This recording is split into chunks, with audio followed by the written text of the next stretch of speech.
Cenevre'den herkesi bir kere daha selamlıyoruz. Watches and Wonders 2024. Gördüğünüz gibi artık oturuyoruz. Çok yorulduk. Dağılmış vaziyetteyiz. Ekibin en genç üyesi Doruk bile yoruldu. Ne diyorsun Doruk?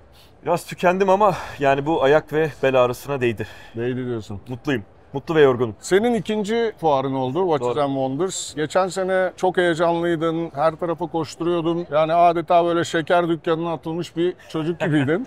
Luna Park'ta unutulmuş çocuk. Parkta unutulmuş çocuk. Nedir yani bu seneki görüşlerin özellikle geçen seneyle kıyasladığında nasıl farklar gördün Doruk? Ben eski ben değilim.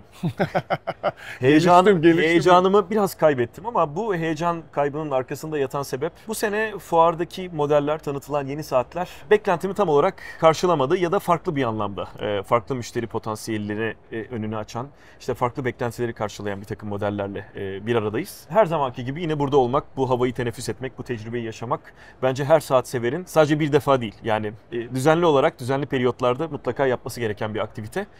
O andan evet tatmin oldum, çok mutluyum. Zaten birazdan değineceğiz favori modellerimize de. Yani şahsi olarak geçen seneye kıyasla biraz daha düşük vitesle hareket ediyorum. Motivasyon düşüktü. Peki detaylara geleceğiz. Bizim tecrübeli editörümüz sevgili Burak Bayram'a dönelim. Bu arada gerçekten çok teşekkür ediyoruz. Müthiş bir destek aldık bu fuar süresince. Umarım sizlerin Doruk'un beklentileri fuarda karşılanmadı ama sizin beklentileriniz bizden karşılanmıştır. Burak yani 10, 20 artık bilmiyorum sayısını unuttum.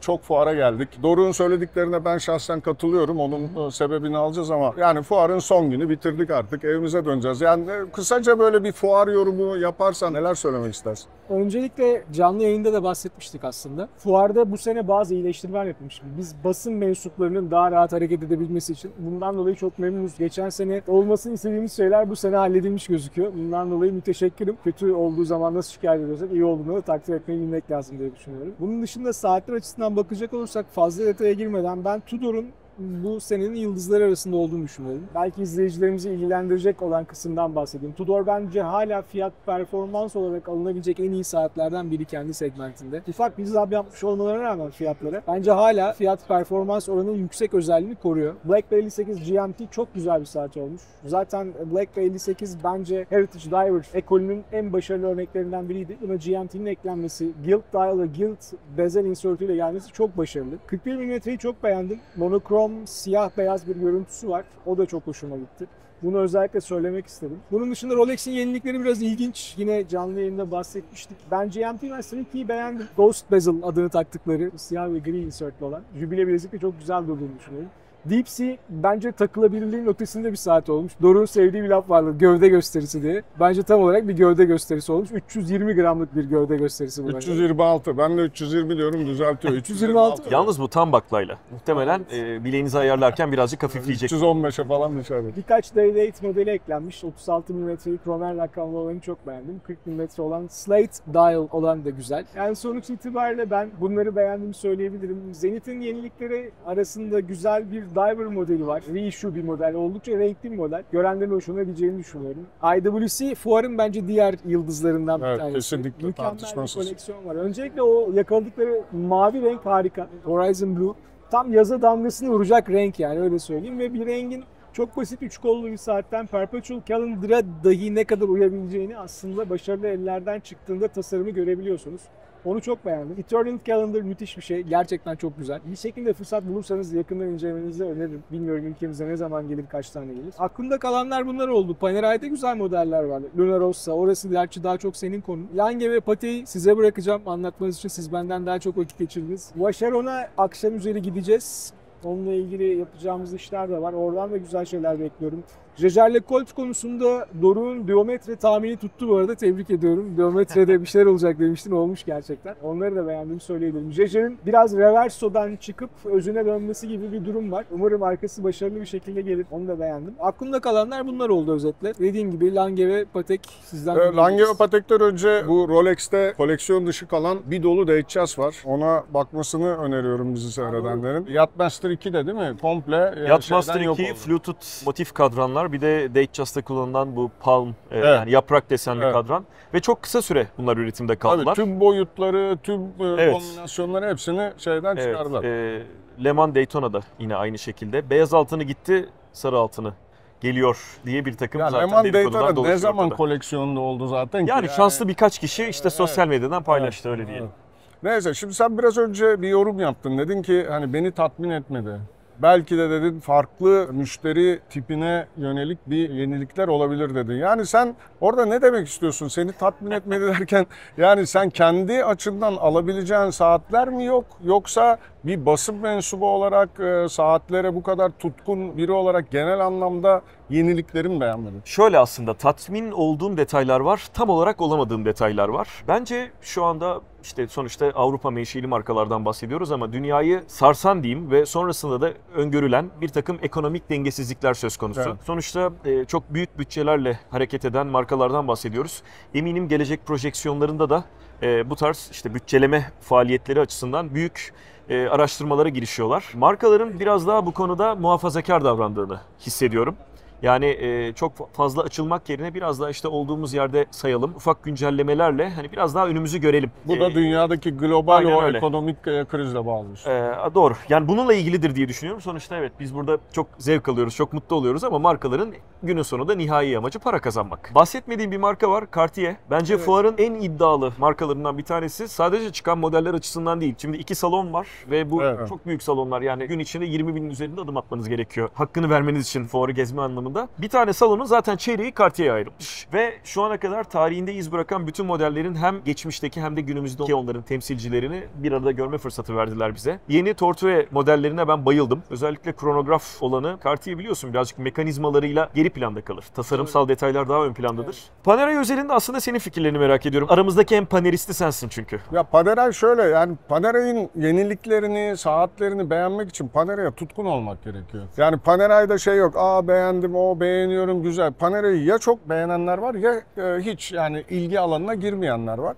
Ben Panerai'yi beğenenler tarafında biri olarak bu seneki yeniliklere böyle ağzım açık kaldım, dondum kaldım. Çünkü Submersible Panerai'ye anormal bir karakter katıyor o seri. Ve bu sene Submersible özelinde yapılması gereken her şeyi neredeyse yapmışlar. Bugün Luna Rossa'dan bahsediliyor, Prada'nın ismi geçiyor, Amerika Cup'ın 10. yılı falan. Dolayısıyla yani Panerai hakkında ben buradan ne kadar yorum yapsam ben bitirmem yani. Başlarım tek tek anlatmaya ama dediğim gibi Panerai'ye ya çok sevenleri var ya hiç ilgilenmeyenler var. İkisinin arasında kalmış vaziyette. Şimdi fuara bu sene ilk defa katılan bir marka var. Ben geçen videoda alta bir bağımsız sayacı koysaydık herhalde böyle yüzlere ulaşmıştı. Kaç kere Evet, bağımsız dediğimle evet. ilgili. Bu bağımsız markaları artık çok seviyorum zaten biliyorsunuz. Biliyoruz. Yani nispeten bağımsız diyebileceğimiz bir Alman markası Nomos. Bu sene 31 tane Tangente modelinin rengarenk Evet. kadranlarını tanıttı. Yani kaç kere gittim hatırlamıyorum standa. Çünkü hangi rengi daha çok sevdiğimi anlayamadım. Hala anlayamadım. Hepsi 175 adetle sınırlı sayıda Doğru. üretilecek. Ve müthiş renkler. Şimdi bunu özellikle bahsediyorum. Birçok marka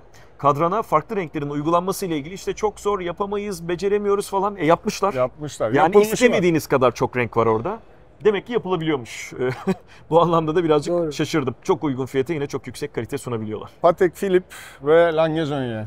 Lange-Zonya her zamanki gibi kısıtlı koleksiyonu, Evet. çok fazla ortalığa bir şeyler çıkarmadan müthiş bir saat, datograf, perpetual tourbillon ve lümen onu da ekledi. Tabii fiyat 450-500 bin dolarlarda yanlış hatırlamıyorsam. Yani onu tebrik etmekle geçiyoruz yani. Yapacak bir şey yok. Zaten bizim fuar öncesi Doruk'la yaptığımız yorumlarda da yani var tamam param da var ama alamıyorum gibi bir şey söz konusu. O yüzden fazla giremiyoruz onlara. Patek Philippe'i yani ne kadar konuşsak o da azdır. Patek Philippe her zaman katıldığı her organizasyonun yıldızı. Bu işte yeni yaptıkları 5980 beyaz altın mıydı onun? Sen daha iyi bilirsin. Evet beyaz altın o denim kayışlıdan bahsediyorum. O denim kayışlı kutusunda bir de kauçuk kayışla geliyor. Bence kauçuk kayış o denimden daha güzel duruyor ama bu tabii benim fikrim. Kadın saatleri, yaptıkları komplikasyonlar. Yani bugün herhangi bir Patek Philippe saati bizim önümüze koyduklarında o bütçeyi saatlere, horolojiye ayıracak kişilerin tamamı o saatleri alıyor. Alır. Bu arada yeni bir Patek Philippe aldım. Onu da yakında Instagram hesabımda paylaşacağım. Oraya da yorumlarınızı bekliyorum. Herhalde önümüzdeki hafta paylaşmaya başlarım. Reklamı da yaptım ve devam edeyim. Burak güzel bir fuardı bence. Aha. Çok yorulduk. Bence en yorulduğumuz fuardı. Senin saat kullanma dinamiklerini biliyorum. Saatlere aşağı yukarı ne kadar bütçe ayırdığını, hangi segmentte saatler kullandığını biliyorum. Aynısını sana da soracağım. Hazırlanıyorum ben şimdi. Ben sana yine net bir şekilde 30.000 avro veriyorum. Tamam. O 30.000 avroyu ister bir saat harcayabilirsin, ister 10 tane saat alabilirsin. Tek bir saatle değerlendireyim isterim. Rolex'te baktım 36 mm. Bu tam senin saatin dediğin Evet, bir day date vardı. evet, hatırlıyor musun? süper, Sarı süper altın, model. 18 karat sarı altın. President Bilezik Fluted bezel ve böyle porselenimsi beyaz bir kadranı var. Roman rakamı, indeksler ve baton kollar. Çok beğendim. Uzun bir dönem komple sarı altın Rolex Day Date kullanmıştım. O saatimi özlüyorum arada sırada. O saati takınca ne kadar özlediğimi tekrar hatırladım. Dolayısıyla 30 bin euroluk bütçe tahmin ediyorum onu alabiliyor Tax olmalı. free ile biraz cebinden para bile kalabiliyor. Evet, yani onu ben oradan alırım. Ve mutlu Otel yemek olursunuz. bedavaya geldi. Evet, Tabii, otel aynen. yemek Evet, bedava. o şekilde devam edelim. Üzerine de belki ufak tefek kalan bir şeylerle. Bir 1000 euro kalırsa gidip yine U-Boat'tan geçen sene almadığım O yağlı saati Onu alırsın. alamadın evet abi. almadım ya. Yine satmıyorlar Hazır burada. bekliyor senin için Satmıyorlar. hayırlı. Kredi kartı gösterdim vermediler. Evet. Onu alırdım herhalde diye düşünüyorum. Güzel olurdu bence. O zaman şimdi bütün otoriteleri yanıltarak sevgili Doruk'a 200 bin euro veriyorum. Oo 200 bin. Ve bütçe. bunu istediğin şekilde harcayabilirsin. Cartier Tortue kronograf. Olağanüstü bir saat. 200 limitli platin kasa monopuşur kronograf. Her açıdan çok tatmin edici. Ben kıymetli metallere çok değer veren, onları ilk aşamada tercih eden biri değilim. Fakat saatin ebatlarıyla o bilekteki tokluk hissi, platinin Çok kendine has dokusu müthiş bir uyum içerisinde. Evet, fiyat çok yüksek, ulaşması epey bir zordur. Onun fiyatı neydi? Aşağı Onun yukarı? fiyatı 50 bin 50 bin civarında. Daha bayağı para var. Daha bayağı bir para var. Yaklaşık bir 2000 euroyu Pop Orange rengiyle Nomos'a Nomos Tangente'ye yıktırmıyorsun. harcıyorum. Pop Orange'ı çok beğendim. Bu sene fuarda yüksek oranda bir somon kadran hakimiyeti mevcut. Jage'nin Diometre'nin somon modeli yani böyle... Kronograf olan diyorsun. Evet, Kronograf diyorsun. Evet. Yani Müthiş kadranı, olmuş yani. kolları, mekanizma detayları, Jage'nin zaten tarihçesinden, hikayesinden bahsetmeme gerek bile yok. Fiyatını da bilmiyorum bu arada. Ya geçen sene biliyorsun sende de var. Trilop, Gautier ile arkadaş olduk. Ben ne haber işte geçen seneden hatırlıyorum falan diye böyle. Bu sene çok güzel bir model çıkarmış. Harika değil mi? Moon Evet, phase senin olan. evet Dune modeline bir Moon Phase eklemiş ve çok güzel, çok klas bir şekilde eklemiş o komplikasyonu. Beğeniyorum. Ama geçen sene zaten onu aldığım için hayalimde Evet. bu seneye onu aktarmayacağım. Yani bağımsızlara çok fazla zaman ayırdım ama bağımsızlara ulaşmak kolay değil. Biraz hayallerde kaldı onlar. İşte arada fotoğraflarına bakıyorum, internetten araştırıyorum. Türkiye'de ne bir satıcı var, ne satış sonrası servisleri var.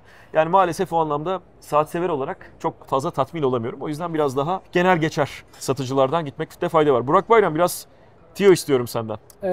Ama bağımsızları kapattım. Ben bağımsızlardan söyleyecektim sana. Gerçi söyle, tamam. aslında bağımsız sayılmaz pek. O da bir gruba bağlıyorum. Angelus'a gittim Erdem'le beraber. Sen o zaman yoktun. Angelus çok güzel bir monopuşur kronograf yapmış. Hatta subdial'ı yok. Savdalı. Evet. Ne diyeceğiz onu? Non-compact mı diyeceğiz? Non-compact. No compact. No compact. No compact. Aynen. Gerçekten çok hoşuma gitti. Doğru, İnce, evet. kadranındaki o raised, 3D raised marker Süper. çok güzel. süper. Yandan Bir de müthiş bakıldığında bir böyle luminovası var. İnanılmaz harika. parlıyor. Yani neredeyse tamamen fosfordan yapılmış, 3 boyutlu yükseltilmiş böyle nümerik indeksleri vardı. Kayışla olan uyumu olsun, işte çeliğin kalitesi olsun. Aynı zamanda beyazı da var bu arada. Ben gerçi siyahını tercih ederdim. Şöyle toparlayalım. Yani burada 40'a yakın markayla çalışmışızdır muhtemelen. İşte Ulysse Nardin olsun, Zenith olsun, Oris olsun, Vacheron Constantin. Çok keyifli zaman geçirdik. Ben kendi adıma da şöyle söyleyeyim. Ben kendime hiç bütçe vermiyorum. Bir tane saat al çık bu yeniliklerden denseydi ben IWC Portuguese o Horizon Blue'nun kasası beyaz altın bu arada. Fiyatı da 45 bin frank civarında. Hiç düşünmeden o Horizon Blue'yu alır çıkardım. Perpetual Özellikle Calendar. Perpetual Calendar olanı. Otomatik 42'si var, 40'ı var. Onlar da çok güzel saatler ama hem tasarımsal açıdan hem de